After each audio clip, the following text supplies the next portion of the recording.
हिंदू समेत दुनिया के हर धर्म में भगवान की मौजूदगी का जिक्र मिलता है। हालांकि हर धर्म में भगवान का रूप, रंग, आकार और नाम अलग है। इतना ही नहीं, प्रत्येक धर्म में भगवान को एक खास पहचान के साथ चिन्हित किया गया है। जैसे हिंदू धर्म में भगवान श्री राम धनुष के साथ रहते हैं, तो ईसाई धर्म में जीसस को क्रॉस पर लटके हुए देखा जाता है। इतना ही नहीं, साइंस से परे इंसान और समस्त ब्रह्मांड की रचना के लिए भी भगवान को जिम्मेदार माना जाता है। लेकिन क्या आपने कभी सोचा है कि अगर भगवान ने ब्रह्मांड की रचना की है, तो भगवान की रचना किसने की? यह एक ऐसा प्रश्न है जिसके जवाब में कई तर्क दिए जा सकते हैं, लेकिन सच्चाई आपकी और हमारी समझ से कुछ अलग ही है।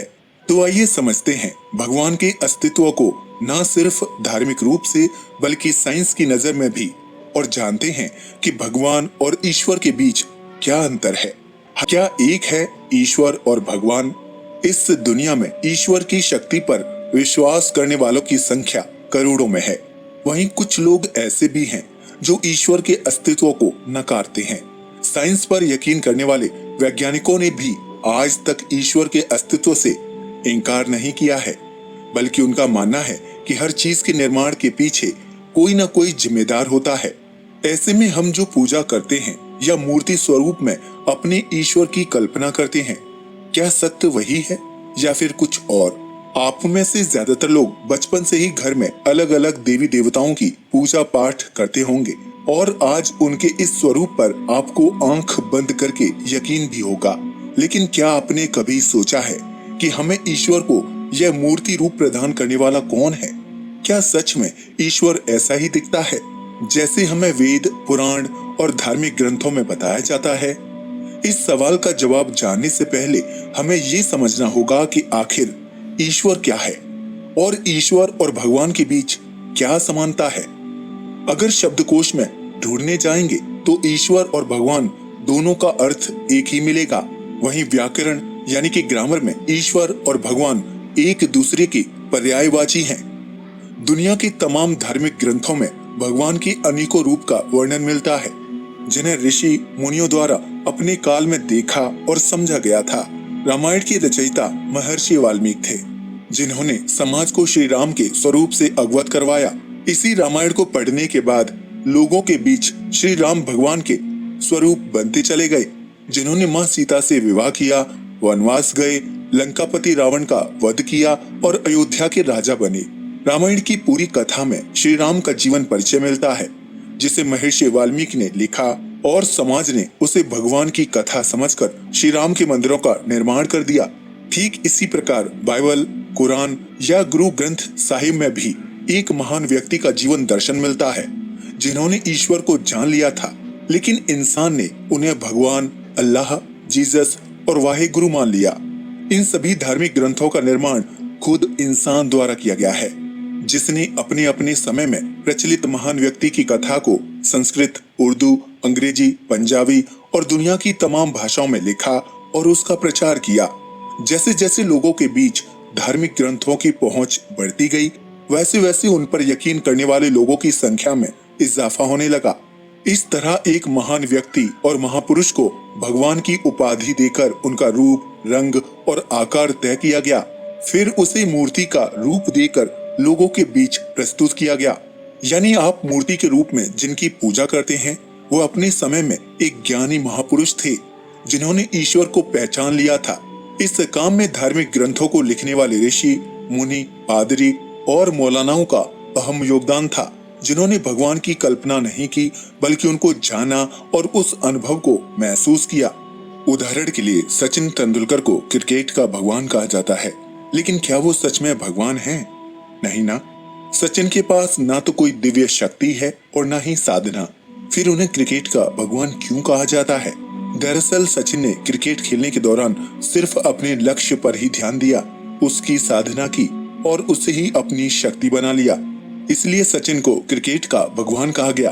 ठीक इसी तरह समय समय पर धरती में ऐसे महापुरुष पैदा हुए, जिन्होंने अपने कार्यों और विचारों से दुनिया को प्रभावित किया, लिहाजा लोगों ने उन्हें भगवान की उपाधि दे दी। क्या है ईश्वर? भगवान क्या है ये तो आप समझ गए। जिनकी पूजा हम सभी मूर्ति रूप में करते हैं। लेकिन भगवान को ही ईश्वर कहना ये गलत है, क्योंकि ईश्वर का कोई रूप, रंग, आकार नहीं होता। वह तो निराकार है। ईश्वर ना तो कोई स्त्री है और ना ही कोई पुरुष, ना ही देवी और ना ही देवता। ईश्वर ब्रह्मा, विष्णु और महेश भी नहीं है, और ना ही ईश्वर जल, अग्नि, वायु, आकाश और पृथ्वी है। ईश्वर ना ही दुर्गा है, ना ही राम, कृष्ण और बुद्ध। ईश्वर ना माता है, ना पिता है और ना ही गुरु। ईश्वर किसी का स्वामी नहीं है और ना ही उसका कोई स्वामी है। वह चारों तरफ होकर भी नहीं है। ईश्वर को समय और स्थान से कोई फर्क नहीं पड़ता और ना ही उसको प्राप्त किया जा सकता है। ईश्वर न धरती पर है और न ही आकाश में। वह सर्वत्र होकर भी अकेला है, एकांत है। ईश्वर न किसी को सजा देता है और न ही किसी को शाबाशी। ईश्वर सृष्टि के निर्माण से पहले भी था और उसके खत्म होने के बाद भी वह एकमात्र ही रहेगा।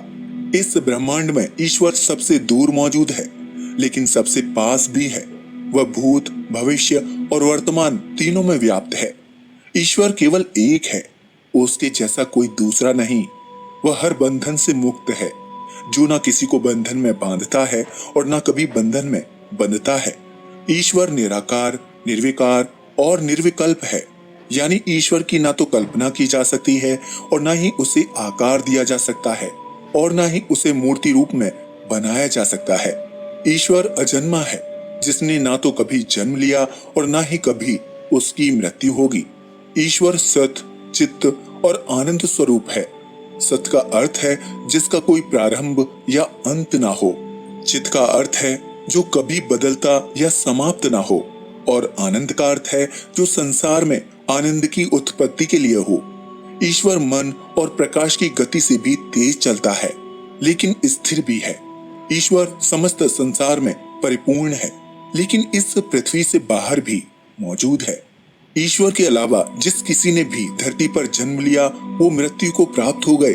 वह ईश्वर नहीं बल्कि भगवान है, क्योंकि ईश्वर ना तो कभी जन्म लेता है और ना ही कभी मृत्यु को प्राप्त होता है। ईश्वर को क्यों नहीं खोज पाया साइंस? अब तक तो आप समझ गए होंगे कि ईश्वर का कोई आकार, रूप, रंग या शरीर नहीं है। ऐसे में साइंस की नजर से देखा जाए तो वह ईश्वर को कभी खोज ही नहीं सकता। साइंस एक तरह का पदार्थ विज्ञान है, यानी साइंस उसी चीज पर यकीन करता है जो पदार्थ के रूप में उपस्थित हो। लेकिन ईश्वर तो निराकार है, जिसका कोई आकार नहीं, इसलिए उसे बनाने वाला भी कोई नहीं है। वह बिगिनिंग लेस है, जबकि साइंस की नजर में हर चीज के निर्माण के पीछे कोई क्रिया होती है, यानी कर्ता के बिना क्रिया असंभव है।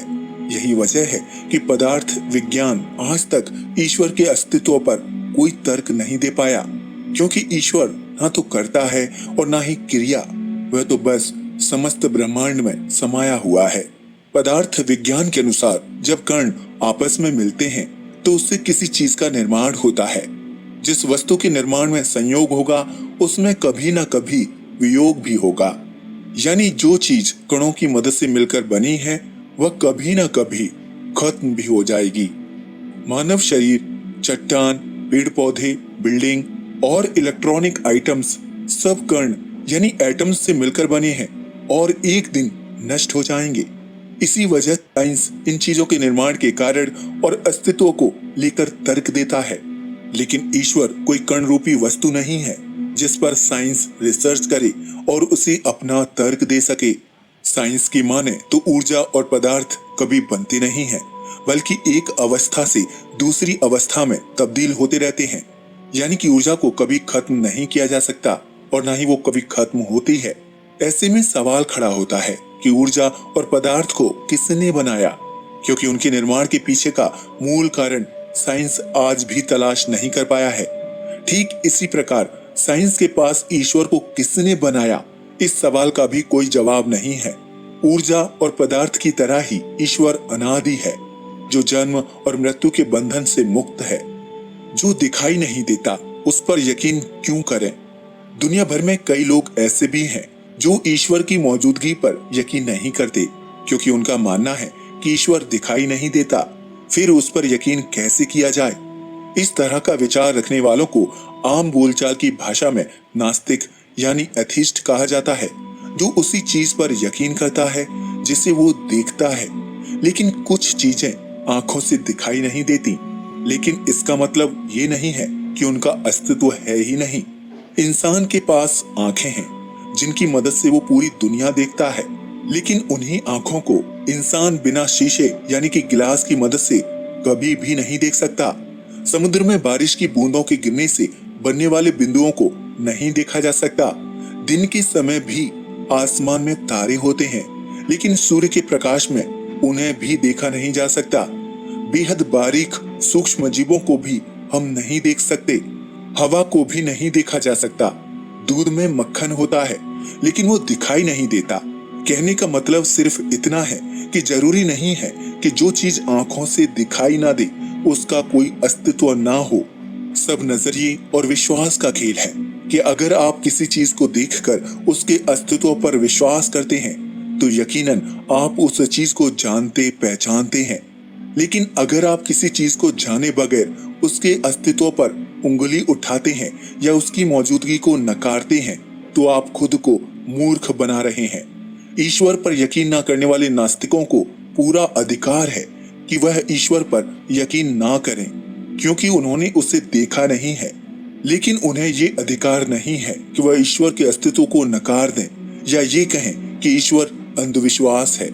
अगर आप नास्तिक हैं और ईश्वर के बारे में कुछ नहीं जानते तो सरल शब्दों में कहें कि मैं नहीं जानता, बजाय इसके कि आप रोजाना ईश्वर के अस्तित्व को लेकर तर्क वितर्क करते रहें। क्या करता है ईश्वर? ईश्वर ना किसी का संदेश वाहक है और ना ही उसका कोई संदेश वाहक है। इसलिए उसको समझने के लिए इंसान को अंतर आत्मा से चिंतन करने की जरूरत होगी। लेकिन देवी देवताओं और तमाम धर्म के भगवानों के संदेश वाहक हुआ करते थे। धार्मिक ग्रंथ लिखने वाले ऋषि, मुनि, पादरी और मौलवी ने भगवान के उन्हीं संदेश वाहकों के वचन सुने और उनकी स्तुति तैयार की, जिन्हें वेद, बाइबल और कुरान शरीफ कहा जाता है।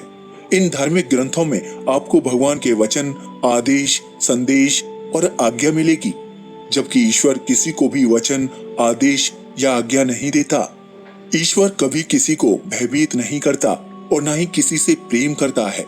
वह ना ही किसी का वध करता है और ना किसी को वरदान देता है। ईश्वर ना तो आज्ञा देता है और ना ही उपदेश। वह ना तो पुरस्कार देता है और ना ही सजा। वह किसी को नरक या स्वर्ग भी नहीं भेजता, क्योंकि ईश्वर न्याय या अन्याय करने वाला नहीं है। वह हर जगह मौजूद होकर भी अदृश्य है, अकल्प है। ईश्वर ना तो सृष्टि का रचयिता है और ना ही उसका रखवाला, लेकिन उसके होने से यह ब्रह्मांड, सूर्य, तारे, पृथ्वी और नक्षत्र आदि काबू में रहते हैं। ईश्वर एक शक्ति है। भगवान वह व्यक्ति विशेष है जिसने ईश्वर को जान लिया है। ईश्वर असीम है, अनंत है, जबकि भगवान सीमित शरीर और आयु में होते हैं। इसलिए उनकी जन्म जयंती, निर्वाण जयंती मनाई जाती है। ईश्वर उनके होने से ही सब कुछ है, लेकिन भगवान इंसान के पालक नहीं हैं, बल्कि वो हमारे मार्गदर्शक हैं, जो मनुष्य की आत्मा में ईश्वर की अनुभूति का मार्ग बताते हैं। ईश्वर को हम गॉड कहते हैं, जबकि भगवान को लॉर्ड कहा जाता है। अब तो आप समझ ही गए होंगे कि ईश्वर क्या है और उसे किसने बनाया है। लेकिन अगर फिर भी आपके मन में ईश्वर के निर्माण को लेकर सवाल चल रहे हैं तो उन सवालों का जवाब तलाश करने से पहले ये जानने की कोशिश करें कि ऊर्जा और पदार्थ को किसने बनाया, क्योंकि साइंस का ये सवाल आपके दिमाग के बंद ताले खोल देगा। दोस्तों, इस वीडियो का मकसद किसी की धार्मिक भावनाओं को ठेस पहुंचाना नहीं है। इसे एक ज्ञानवर्धक वीडियो मानकर देखें और आगे शेयर करें। अगर वीडियो आपको पसंद आया हो तो इसे लाइक करें, नहीं पसंद आया हो तो इसे डिसलाइक करें, और अगर आपके दिमाग में कुछ चल रहा है तो कमेंट करें। नमस्कार दोस्तों।